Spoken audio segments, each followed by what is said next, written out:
This is why I bought Transit 2. Freebie.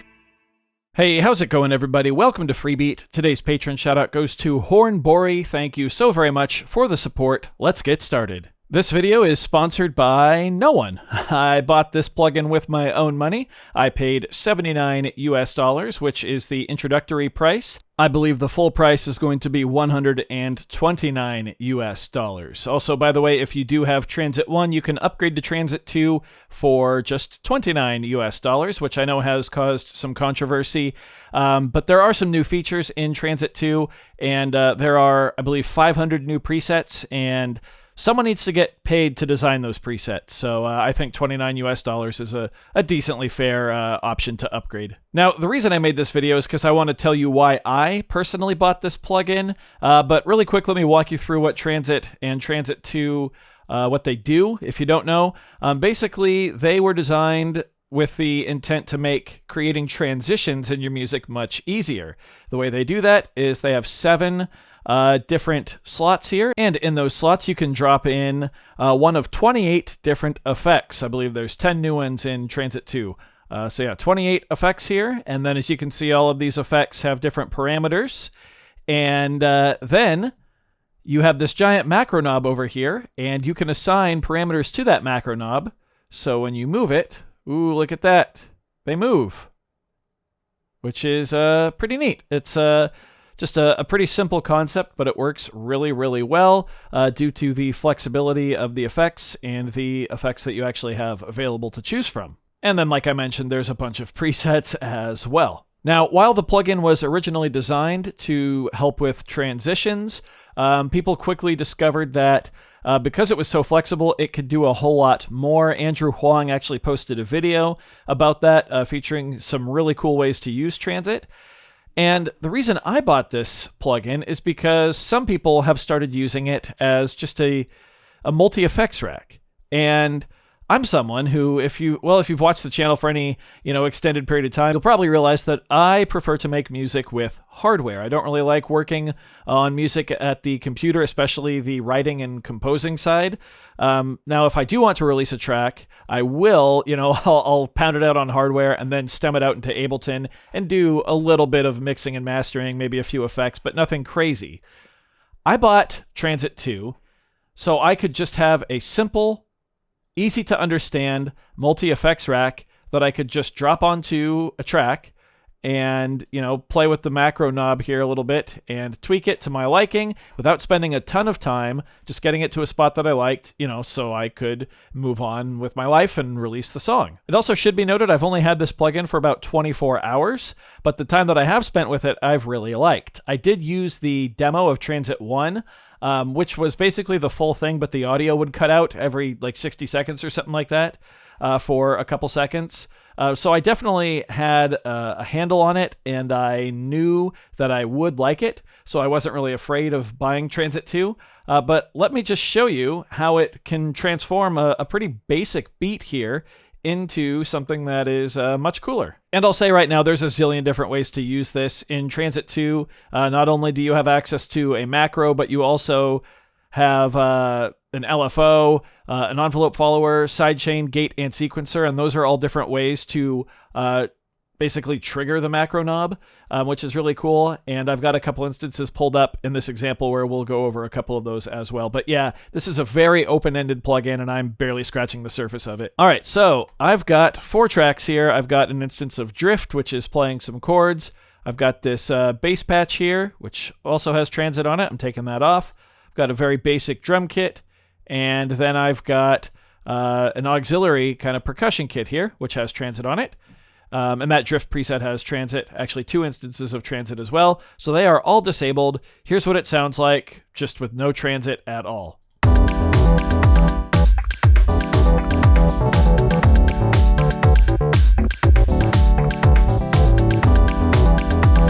Pretty basic, right? Nothing too exciting going on there. Let's first go to our bass track, and I'm going to turn on Transit and pull it up here.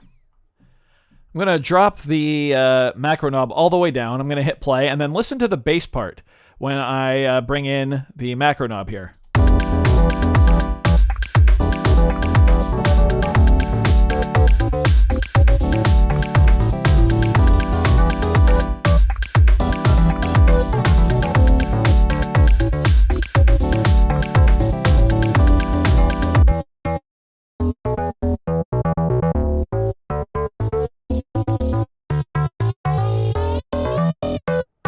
You can see what's going on here. We're bringing in some bit crusher.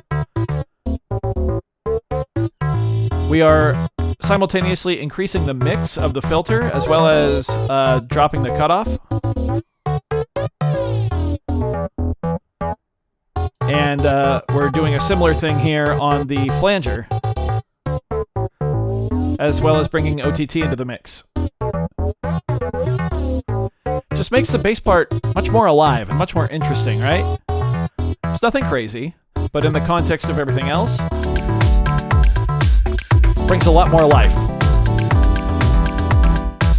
Okay, so there's an example on the bass track.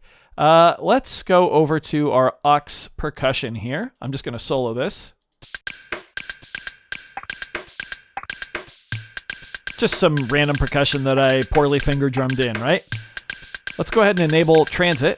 Actually, we'll pull it up first. There we go. Now we'll enable it. We can see there's a whole lot going on here. You'll also notice right here, we are not using the macro knob to adjust all of the parameters. Instead, we're using an LFO.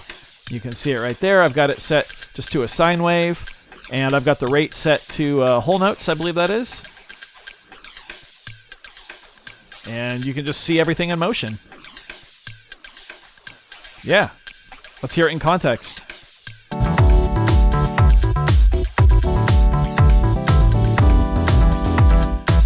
Play with the bass again. There we go.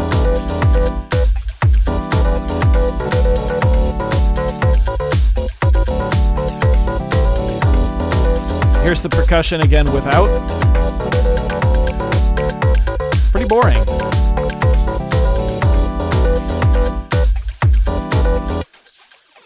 As we hear the percussion fade out.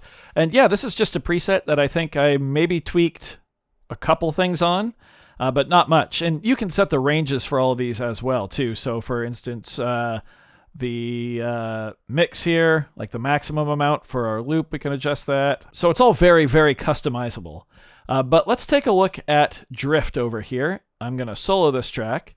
Like I said, I've got two instances of transit here. The first one is using the macro to control it. And this one over here is going to be using the sidechain, which I'll show you in just a second. Let's play with the first instance here. There's our chords.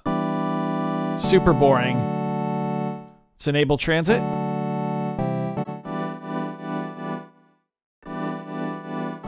Instantly so much more interesting.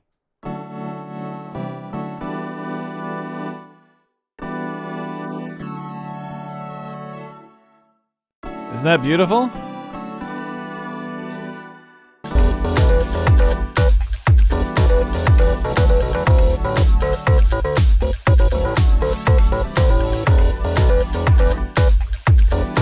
Just play around with it.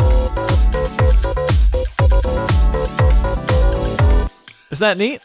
Like, it just brings the track to life. Brings those chords so much energy. They almost feel like they're dancing. I love it. And of course, we could automate the macro knob movements in the automation view in like the arranger mode. But before we do that, let me activate this second instance of transit and disable the first. For this one, we're going to use Sidechain to trigger the movement instead of the macro knob. And if we come down here, we'll see we can select our sidechain trigger. In this case, I'm using the crushed ice kit, which is just that basic 4 on the floor. So we should have more of a pumping effect. Now, you can see we can select the range. We can select the curve, actually, which is cool. The detection amount, and then the attack and release. Let's have a listen.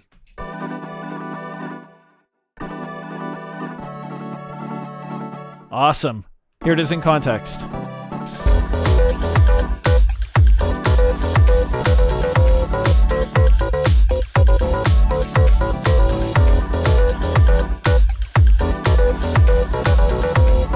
And again, this is just a preset. This took like a minute and a half to set up, and it very effortlessly just brought in so much life to what would otherwise be a very basic and boring beat, which for someone like me, who does not love spending a bunch of time in my DAW, is just a godsend. It's so cool. I mean, there's no denying, with enough time, you could set all this up with just stock Ableton plugins. But for someone like me who just despises doing stuff like that, being able to drop in one plugin and just do it all is really, really cool. And not to mention the fact that, I mean, Transit is extremely versatile. There's a lot that I could grow into here. I mean, almost an infinite amount of things I could grow into here. Last night I actually tried it with my bass guitar too, and that was freaking wild. We'll be doing a video on that in the future. I'll probably do it with drums in the future too, like actually live drumming. There's a lot here. I did mention drawing in the automation in arrangement view, so I'm going to record a couple bars in here, and then we'll automate that macro knob, and I'll show you how that works too. Okay, so here we have 16 bars of our little loop in the arrangement view. We're going to go to our bass track here. We can see that I actually have the macro control set up here in the device, and what we can do is simply go into automation view, and tell you what, let's bring it way down. We'll start here, and we will grow it over 4 measures, and we'll just have some fun with it. Just kind of move it all over the place. Of course, you could do whatever you really wanted here. Let's have a listen.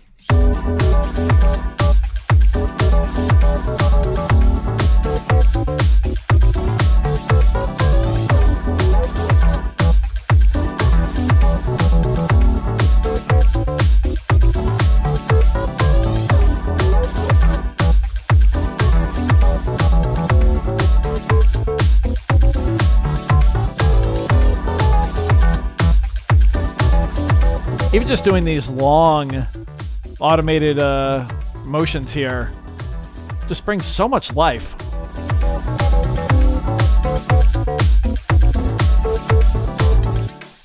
And again, for someone like me who is bad at that and doesn't really enjoy, you know, spending the time to get all that dialed in typically, this plugin is awesome and was well worth the $79 US.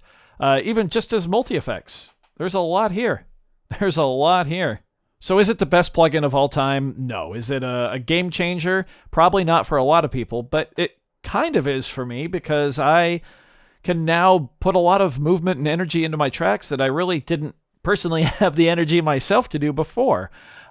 Just, you know, that being a part of music production that I didn't really enjoy. So yeah, I'm all about this. I think this is awesome, and I can't wait to dive further into it and see what else I can do. So that's why I bought Transit 2. It might not be for you, but I think I'm going to enjoy it. Just like I do hope you enjoyed this video. If you did, be sure to leave a like on it. If not, you can always leave a dislike. That's okay too. Doesn't hurt my feelings, just makes me try that much harder next time. Either way, be sure to hit that subscribe button, ring that notification bell. Thank you all so very much for being here. Thanks for watching. We'll see you next time. Bye.